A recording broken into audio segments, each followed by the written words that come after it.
Assalamualaikum warahmatullahi wabarakatuh. Perkenalkan, nama saya Nuri Fidria dengan NIM 1001138227186. Saya dari kelas IKMC. Tugas ini dibuat untuk memenuhi tugas mata kuliah metodologi penelitian yang diampu oleh Ibu Hera. Nah, pada kali ini saya akan meneruskan video pada minggu kemarin, yakni tentang buku metodologi penelitian kesehatan yang dibuat oleh Prof. Dr. Bukhari Lapau. Nah, yang dimana kali ini Nuril membahas tentang bab 3, yaitu dengan judul keterkaitan judul dengan bab-bab penelitian. Nah, tentunya seorang peneliti sebelum melakukan penelitian itu akan menulis sebuah usulan penelitian ataupun protokol penelitian. Nah, usulan penelitian ini biasanya berisikan beberapa bab yang tujuannya memberikan penjelasan kepada pembaca supaya mengerti sehingga tertarik dan menyetujui pelaksanaan penelitian tersebut. Nah, di dalam buku ini dijelaskan bahwasanya keterkaitan antara judul dan bab-bab penelitian berikutnya yakni menyangkut beberapa aspek tertentu, yakni aspek-aspek tersebut terlihat mulai dari judul, bab pendahuluan, bab peninjauan, dan bab rancangan penelitian yang ada dalam protokol penelitian. Nah, lalu dijelaskan juga bahwasannya aspek-aspek tersebut akan selalu terlihat pula kaitannya dengan laporan hasil penelitian yang terdiri dari bab hasil penelitian, bab pembahasan, dan bab kesimpulan dan saran. Nah, namun tentunya pasti di dalam setiap universitas maupun setiap fakultas tentunya memiliki paduan karya tulis ilmiah, skripsi, tesis, dan disertai dengan urutan bab maupun seksi tertentu yang berbeda dengan urutan seperti yang disebutkan di atas. Tentunya apalagi di FKM tentunya kita akan memiliki panduan maupun urutan tersendiri dalam penulisan karya ilmiah ataupun skripsi tersebut. Nah, selanjutnya yaitu dalam bab 3 ini juga dibahas tentang identifikasi dan perumusan masalah penelitian, yang dimana menurut Lindler bahwa pertama kali yang harus kita lakukan oleh si peneliti ataupun kita sendiri sebagai peneliti adalah identifikasi dan perumusan masalah penelitian yang terdiri atas situasi masalah, determinan, dan perumusan masalah penelitian. Nah, sedangkan menurut Rashad dalam penelitian yang ditulisnya menyatakan bahwasannya pertama kali yang harus kita lakukan sebagai peneliti yakni dirumuskan perumusan masalah dan tujuan penelitian, lalu menyatakan hipotesis. Selanjutnya menurut Rukmono dalam artikelnya menuliskan bahwasanya pertama kali yang harus kita lakukan sebagai peneliti yaitu melakukan pengamatan lalu merumuskan masalah penelitian. Nah, di dalam buku ini juga dijelaskan bahwasanya dalam kumpulan rencana penelitian yang diterbitkan oleh Pusat Latihan Penelitian Ilmu-Ilmu Sosial atau Bukhari tahun 1977 tertulis bahwasanya rencana penelitian itu terdiri atas 5, yakni yang pertama, apa sih yang menjadi tujuan dari penelitian tersebut? Yang kedua, pertanyaan-pertanyaan dasar yang ingin dijawab oleh peneliti. Yang ketiga, jenis data yang bagaimana yang akan dikumpulkan untuk menjawab pertanyaan dasar tersebut. Yang keempat, apa sih yang akan dilakukan oleh peneliti untuk menganalisa data yang sudah dikumpulkan. Yang kelima, bagaimana sih sifat signifikan penelitian, yaitu pernyataan tentang arti ataupun pentingnya penelitian bagi masyarakat atau signifikan sosial maupun bagi ilmu pengetahuan atau signifikan ilmiah.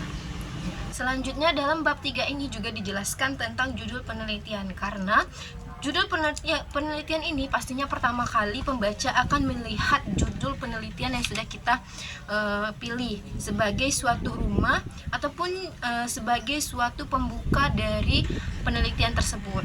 Nah, biasanya juga judul penelitian itu ditulis setelah peneliti mantap dengan perumusan masalah yang akan ditelitinya.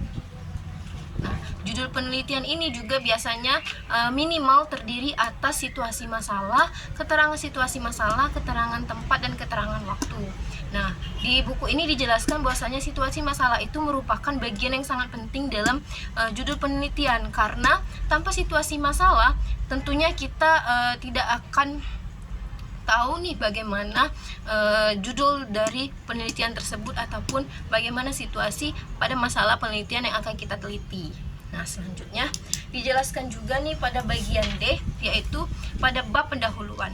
Nah, bab pendahuluan ini adalah bab yang terdiri atas seksi-seksi latar belakang, yang dimana ada perumusan masalah penelitian, tujuan penelitian, signifikan penelitian, dan langkah-langkah ataupun desain penelitian.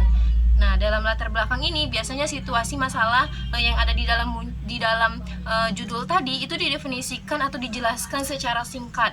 Nah, apabila penelitian dengan mode kuantitatif atau deskriptif, maka situasi masalah sama dengan masalah penelitian.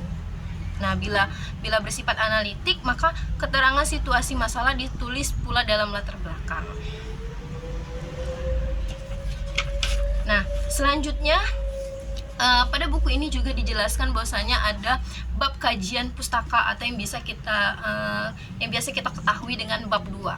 Nah, pada kajian pustaka ini bertujuan untuk menemukan data ataupun informasi ilmiah sedemikian rupa sehingga secara induktif dapat dihasilkan dan digambarkan kerangka rasional, teori maupun konsep. Nah, lalu dapat dirumuskan masalah-masalah penelitian yang terperinci ataupun khusus. Nah, berikut merupakan beberapa penjelasan yang ada di dalam buku ini terkait dalam penelitian yang bersifat kuantitatif, deskriptif ataupun kualitatif, dan penelitian yang bersifat kuantitatif analitis.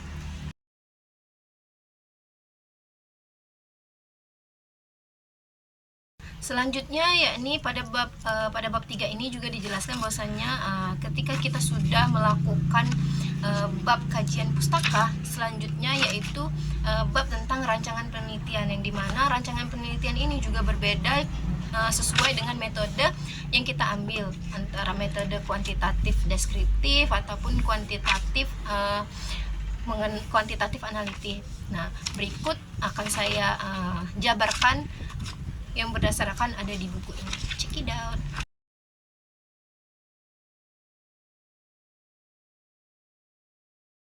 Selanjutnya, setelah rancangan penelitian yang sudah kita lakukan sesuai metode masing-masing, selanjutnya tentunya kita akan menuju ke bab selanjutnya, yakni bab hasil penelitian, yang dimana dalam bab ini itu ditunjukkan pencapaian tujuan khusus bila penelitian dengan metode kuantitatif deskriptif, dan menunjukkan pencapaian tujuan khusus dan hasil pengujian hipotesis bila penelitian yang dilakukan itu dengan metode kuantitatif analitik, yakni dengan menyajikan data melalui tabel ataupun grafik. Jadi pada bab hasil ini akan disajikan dalam bentuk tabel ataupun grafik, ataupun dalam bentuk wawancara, kuesioner dan segala macamnya sesuai dengan metode yang sudah kita ambil.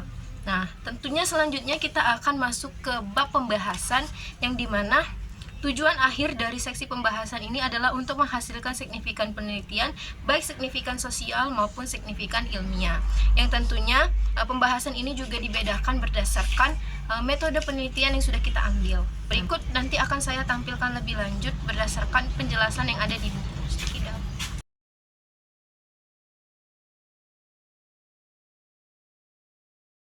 Tentunya setelah pembahasan kita akan masuk ke bab yang terakhir, yakni bab kesimpulan dan saran, yang dimana bab kesimpulan dan saran ini menyimpulkan segala penelitian maupun analisis yang sudah kita lakukan, dan saran terhadap penelitian ataupun metode-metode yang kita ambil tadi. Nah, di dalam buku ini dijelaskan bahwasanya untuk penelitian kuantitatif deskriptif itu kesimpulannya adalah pencapaian tujuan khusus, sedangkan sarannya yaitu adalah hasil pembahasan yang mengarah ke sasaran intervensi ataupun alternatif intervensi. Nah, sedangkan untuk penelitian kuantitatif analitik itu kesimpulannya berisikan hasil pembuktian hipotesis, sedangkan rekomendasi ataupun saran adalah hasil pembahasan implikasi yang mengarah ke signifikan sosial maupun signifikan penelitian. Nah, lalu diajukan saran atas dasar signifikan sosial yang disesuaikan dengan sumber daya dan lingkungan yang ada.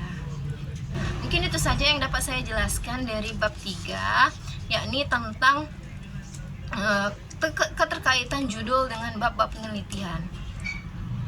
Terima kasih sudah menonton. Mohon maaf apabila ada salah kata. Kepada Allah saya mohon ampun. Wabillahi taufiq wal hidayah. Wassalamualaikum warahmatullahi wabarakatuh.